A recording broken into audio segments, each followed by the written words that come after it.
प्रिय छात्रों, इस शिक्षण सत्र में आप सभी का हार्दिक स्वागत है।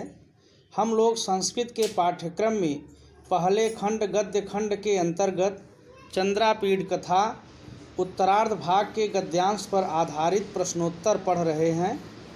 आज हम भाग 16 में 16वें गद्यांश का भावार्थ और उस पर आधारित प्रश्नोत्तर पढ़ेंगे। तो आइए पढ़ते हैं चंद्रापीड़ कथा उत्तरार्ध भाग का भाग 16। इस गद्यांश में कादम्बरी द्वारा भेजे गए स्मृति चिन्हों को चंद्रापीड़ के सहर्ष स्वीकार करने और केयूरक से गंधर्व राज परिवार का समाचार पूछने का वर्णन किया गया है। तो आइए पहले गद्यांश पढ़ते हैं, फिर गद्यांश पर आधारित प्रश्नोत्तर देखेंगे। चंद्रापीडस्तु तत्सर्वं शिरसि कृत्वा स्वयमेव जग्राह तेन च विलेपनेन विलिप्य कंठे हारम अकरोत् आगृहीत तांबूलश्च मुहूर्तादिव उत्थाय केयूरक द्वितीय एव मंदुराम प्रविवेश। चंद्रापीडस्तु चंद्रापीडः तु चंद्रापीड ने तत्सर्वम उन सारी वस्तुओं को अर्थात कादम्बरी द्वारा भेजे गए स्मृति चिन्हों को शिरसि कृत्वा सिर पर करके अर्थात आदर के साथ स्वीकार करके स्वयमेव स्वयं ही जग्राह ग्रहण किया अर्थात ले लिया।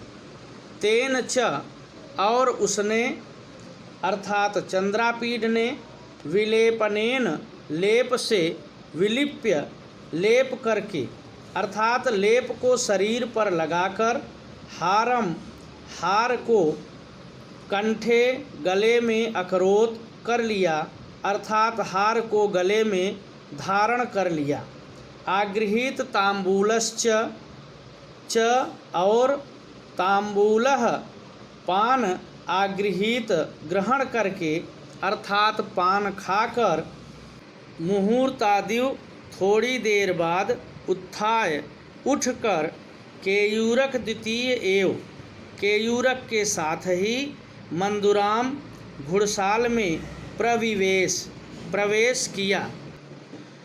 प्रविश्य च लीलामंदम सकुतूहलम उवाच केयूरक कथय मन निर्गमादारभ्य को वा वृत्तांतो गंधर्वराजकुले केन वा व्यापारेण वासरम अतिनीतवती गंधर्वराजपुत्री के वा अभवन आलापाः परिजनस्य आसीद्वा कच्चित् अस्मदाश्रयणी कथा इति।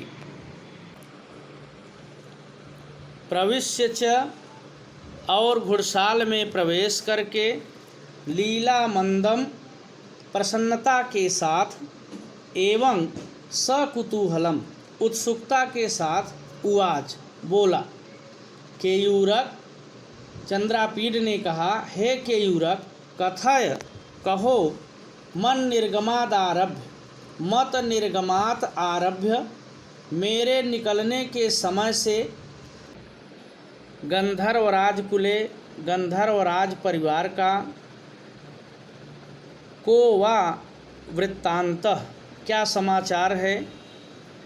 गंधर्वराज पुत्री गंधर्वराज की पुत्री अर्थात कादम्बरी ने केन वा व्यापारेण किन कार्यों के द्वारा अर्थात क्या कार्य करती हुई वासरम दिन को अतिनीतवती बिताया।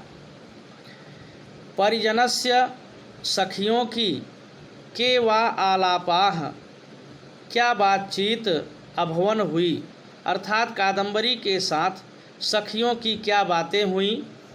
कच्चित क्या अस्मदाश्रयणी मुझसे संबंधित कथा बातचीत आसीद वा हुई थी अर्थात चंद्रापीड कहता है कि क्या मेरे संबंध में भी कुछ बात हुई थी।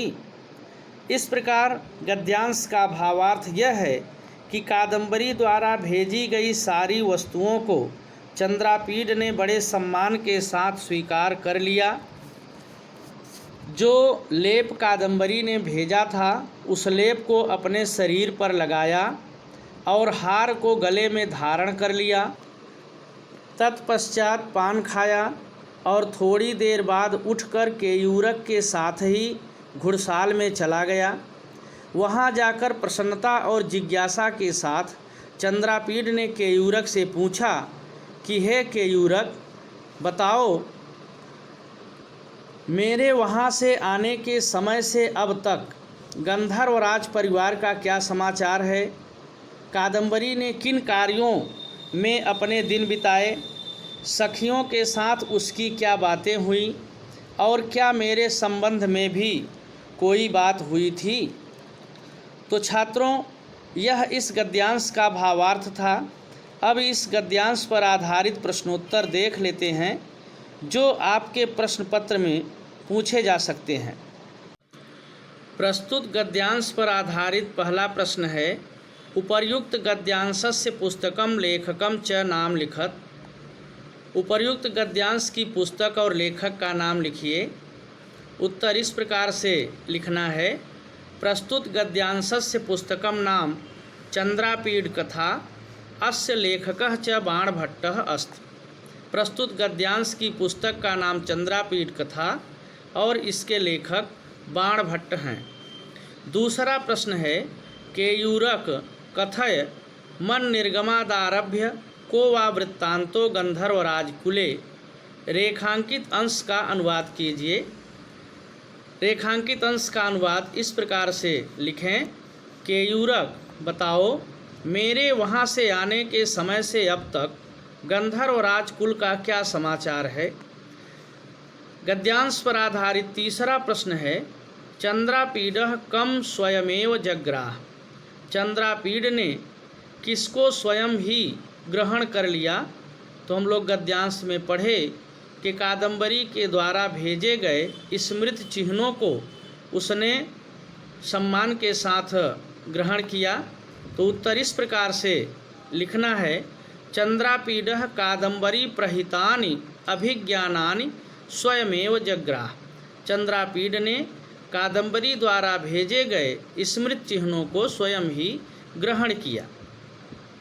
चौथा प्रश्न है, कह मंदुराम प्रविवेश। कौन घुड़साल में प्रवेश किया? तो हम लोग गद्यांश में पढ़े कि चंद्रापीड केयूरक के साथ घुड़साल में प्रवेश किया। उत्तर इस प्रकार से लिखें, चंद्रापीडः केयूरक द्वितीय एव मंदुराम प्रविवेश। चंद्रापीड केयूरक के साथ घुड़साल में प्रवेश किया। पांचवा और अंतिम प्रश्न है, गंधर्व राजपुत्री का आसीत। गंधर्व राजपुत्री कौन थी? गंधर्व राजपुत्री कादंबरी आसीत। गंधर्व राजपुत्री कादंबरी थी। तो छात्रों, आज हम लोगों ने चंद्रापीड कथा उत्तरार्ध भाग के 16वें गद्यांश का भावार्थ और उस पर आधारित प्रश्नोत्तर को पढ़ा। अगले भाग में हम अगले गद्यांश का अध्ययन करेंगे। धन्यवाद।